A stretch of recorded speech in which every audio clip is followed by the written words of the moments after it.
Merry Christmas to each and everyone who are sitting over here. ബഹുമാനപ്പെട്ട അച്ഛൻ കൂടി വന്നിരിക്കുന്ന എല്ലാവരുമായിട്ട് വളരെ ഷോർട്ടായിട്ട് തന്നെ ഒരു മെസ്സേജ് ഞാൻ തന്നുകൊള്ളാം. May be within 5 minutes. എന്താണ് ജീസസ് ക്രൈസ്റ്റിൻ്റെ ജനത്തിൻ്റെ ഉദ്ദേശം? നാം എല്ലാവരും അറിയുന്ന പോലെ ആദ്യ പാപം, ആദാം ചെയ്ത പാപത്തിൻ്റെ നിവർത്തിക്കായിട്ട്, പാപത്തിൽ നിന്നും ജനങ്ങളെ വീണ്ടെടുക്കാൻ വേണ്ടി ദൈവം മനുഷ്യനായി ജനിക്കുന്നു. That doesn't mean he is only God. He is at the same time God and human being. അതായത് ഒരു ഡ്യുവൽ പേഴ്സണാലിറ്റി എന്നൊക്കെ നമ്മൾ പറയാം. അല്ല, ദൈവം മനുഷ്യനായിട്ട് തന്നെ നിലനിൽക്കുന്നു, മനുഷ്യൻ ദൈവവുമായിട്ട്. തൃത്വത്തിൽ രണ്ടാമനായ ജീസസ് ക്രൈസ്റ്റ് ജനിക്കുവാൻ തിരഞ്ഞെടുത്ത സ്ഥലം, തിരഞ്ഞെടുത്ത രീതി എളിമയുടേതാണ്. ഇവിടെ ജനിച്ചു. ആരും തന്നെ ഇഷ്ടപ്പെടാൻ പറ്റാത്ത ബേഥൽഹേമിലെ പുൽത്തൊഴുത്തിൽ. അങ്ങനെ എളിമയുടെ ഒരു പ്രതീകമായിട്ട് ദൈവം ജനിക്കുമ്പോൾ once again he was true God and he was human. അദ്ദേഹത്തിൻ്റെ ജീവിതകാലത്തിൽ, ഈ ലോകത്തെ ജീവിതത്തിൽ നമ്മൾ ബൈബിളിൽ വായിക്കുന്ന പോലെ ഒരുപാട് കാര്യങ്ങൾ നമ്മളുടെ ശ്രദ്ധയിൽപ്പെടാനുണ്ട്. പക്ഷേ നമ്മൾ വായിച്ചു തള്ളുന്നത് മാത്രമല്ല, ശ്രദ്ധിച്ച് മനസ്സിലാക്കിയാൽ എന്താണ് ചെയ്തത്?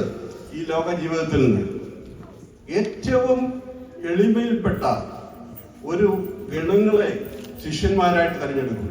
ആരാണ്? മുക്കുവരെ, മീൻപിടുത്തക്കാർ. അവരുടെ പ്രത്യേകത എന്താണ്? മീൻപിടുത്തക്കാരുടെ ആഴങ്ങളിലേക്ക് വലയെറിഞ്ഞ് എത്രമാത്രം കഷ്ടപ്പെട്ടാലും പർപ്പസ് കണ്ടെത്തുന്നവർ, അവരുടെ ഉദ്യമത്തിൽ നിന്ന് പിന്മാറുന്നവരാണ്.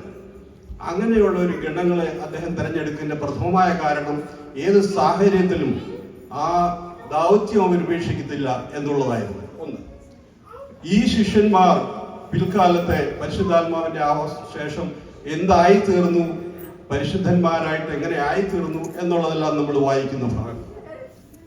ഈ ജീസസിന്റെ ജീവിതചര്യ കണ്ട് നമ്മൾ ഏറ്റവും ആദരിക്കുന്ന ഒരു വ്യക്തി, അദ്ദേഹത്തിന്റെ ഉദ്യമത്തിലും അദ്ദേഹത്തിന്റെ ടാസ്കിലും സക്സസ്ഫുൾ ആയി, അത് മറ്റാരുമല്ല, മഹാത്മാഗാന്ധി.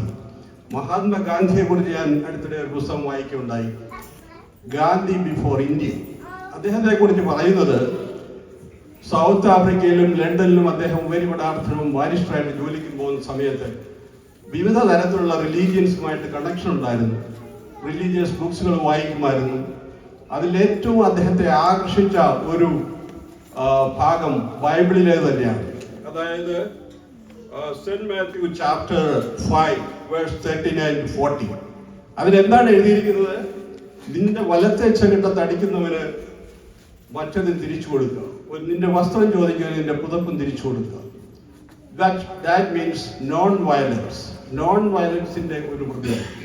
ഈ ഒരു നോൺ വയലൻസിന്റെ ബൈബിളിലെ ആ ഒരു അഡ്വൈസിനെ പ്രസക്തമായിട്ട് ജീവിതത്തിലെ തന്റെ പ്രയത്നത്തില് അതിനെ സക്സസ്ഫുള്ളി ആക്കി എടുക്കുവാൻ, ഒരു ഇന്ത്യക്ക് ഒരു രാഷ്ട്രത്തിന് സ്വാതന്ത്ര്യം നേടിക്കൊടുക്കുവാൻ, അല്ലെ ബ്രിട്ടീഷുകാരെ ഇന്ത്യയിൽ നിന്ന് തുരത്തുവാൻ ആ ബൈബിൾ പോർഷൻ അദ്ദേഹത്തിനെ വളരെയധികം സ്വാധീനിച്ചു എന്നാണ് എഴുതിയിരിക്കുന്നത്. അത് നിസ്സാരമായിട്ട് നമ്മൾ കരുതാനൊക്കത്തില്ല. ഗാന്ധിജി അത്രമാത്രം പ്രസക്തമായിട്ട് ഒരു ഗ്രൂപ്പിനെ സംഘടിപ്പിച്ച് ഇന്ത്യക്ക് സ്വാതന്ത്ര്യം കൊടുത്തെങ്കിൽ അതിന്റെ മൂല്യഘടകം ബൈബിളിൽ നിന്നുള്ളതെന്ന് അദ്ദേഹം തന്നെ ഉദ്ധരിച്ചു പറഞ്ഞിട്ടുള്ളത് വളരെ നമ്മൾ മനസ്സിലാക്കേണ്ട ഒരു സത്യാവസ്ഥയാണ്. അതുപോലെ തന്നെ ന്യൂ ടെസ്റ്റ്മെന്റിൽ പല ഭാഗങ്ങളായിട്ട് കർത്താവിനെ കുറിച്ച് നാം നോക്കുമ്പോൾ എളിമയിൽ ആയിട്ടുള്ളത് അല്ലാതെ ഞാൻ ദൈവപുത്രനാണ്, എനിക്ക് എന്ത് സാധിക്കും എന്നല്ല. അതിന്റെ അർത്ഥം എന്താണ്? നമ്മുടെ ജീവിതത്തിൽ ഈ ക്രിസ്മസിൽ നമ്മൾ എളിമയായിട്ട് ജീവിക്കാനും മറ്റുള്ളവരെ സഹായിക്കുവാനും നമ്മുടെ ജീവിതം തന്നെ ഒരു മാതൃകയാക്കാൻ ശ്രമിക്കുന്നുണ്ട്. ഇപ്പൊ ഈ ഷൈനിങ് സ്റ്റാറുകളൊക്കെ ഉണ്ട്. എന്താ what is the meaning of star? Star എന്ന് പറഞ്ഞു കഴിഞ്ഞാൽ മറ്റുള്ളവർക്ക് പ്രകാശം കൊടുക്കുക. ഷൈനിങ് സ്റ്റാർ ആയിട്ട് നമ്മൾ ഓരോരുത്തരും മാറണം. Each and every children who are sitting over should become A shining star. That is what Jesus expects from us. വിദ്വാൻമാരെ, അജ്ഞന്മാര് പോകുന്ന സമയത്ത് ആ സ്റ്റാറാണ് അവരെ ലീഡ് ചെയ്തിരിക്കുന്നത്.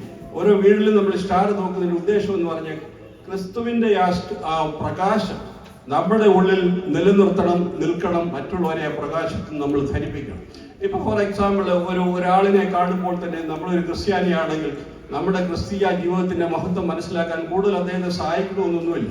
കുറിച്ച് നോട്ടം അയാളെ അസ്വസ്ഥപ്പെടുത്തുന്നെങ്കിൽ ഒരു സ്മൈലിംഗ് ഫേസ് നമ്മുടെ ഒരു ഷൈനിങ് സ്റ്റാർ ആയിട്ട് മാറും. നമ്മളൊരു ഷൈനിങ് സ്റ്റാർ ആയിട്ട് ജീവിക്കണമെങ്കിൽ നമ്മുടെ ഓരോ പ്രവർത്തനങ്ങളും ദൈവത്തെ മുൻനിർത്തി മറ്റുള്ളവരോട് നമ്മൾ ഇടപെടാൻ നമുക്ക് കമ്മിറ്റ്മെന്റ് ഉണ്ട് എന്നുള്ളതാണ് ആ സ്റ്റാറിന്റെ അർത്ഥം. That means even A simple smile can please the other person. ഇപ്പോൾ ഒരു മനുഷ്യൻ വിഷമത്തിലോ പ്രയാസത്തിലോ ഇരിക്കുമ്പോൾ ഇത് നോക്കി ഒന്ന് ആശ്വസിപ്പിക്കുന്ന രീതിയിൽ ഒന്ന് തലോടി അല്ലെങ്കിൽ ഒരു ഷെയ്ക്കാൻ കൊടുത്താൽ നമുക്കൊന്നും നഷ്ടമൊന്നുമില്ല. പക്ഷേ the real purpose of the shining star is that. ഈ മിന്നാമിനികളൊക്കെ നമ്മൾ കണ്ടിട്ടുണ്ട് ഇങ്ങനെ മിന്നി നടക്കുന്നത്. ഒന്നുമില്ലെങ്കിലും ഒരു ചെറിയൊരു പ്രകാശം നമുക്ക് കൊടുക്കുവാൻ സാധിക്കും. അപ്പം ആട്ടിടയന്മാരെ ആർത്ത് പാടിയ ക്രിസ്തു ഇന്നത്തെ നമ്മുടെ ഈ യുഗത്തിൽ ക്രിസ്തീയമായ ഗാനങ്ങൾക്ക്, ഈ ഷൈനിങ് സ്റ്റാറുകൾക്ക് അല്ലെ ക്രിസ്തുവിന്റെ ജനത്തിന് ഒരുപാട് പ്രസക്തിയുണ്ട്. ഈ നൂറ്റാണ്ട് നമ്മളെ അതാണ് വിളിച്ചറിയിക്കുന്നത്. അതിനാൽ പ്രിയമുള്ളവരെ, നമ്മുടെ ജീവിതത്തിൽ ക്രിസ്തു നമ്മളിൽ പിറക്കട്ടെ, ഒരു ഷൈനിങ് സ്റ്റാറായിട്ട് നമ്മൾ മാറട്ടെ, മറ്റുള്ളവർക്ക് നല്ല അഡ്വൈസസും നമ്മുടെ ക്രിസ്തീയ ജീവിതത്തിന്റെ ദൗത്യവും പർപ്പസ്ഫുള്ളായിട്ട് കൊടുക്കുവാൻ സാധിക്കട്ടെ എന്നുള്ള ഒരു ബെസ്റ്റ് വിശ്വസോടുകൂടി എൻ്റെ വാക്കുകൾ വിവരിക്കുന്നു. നമസ്കാരം.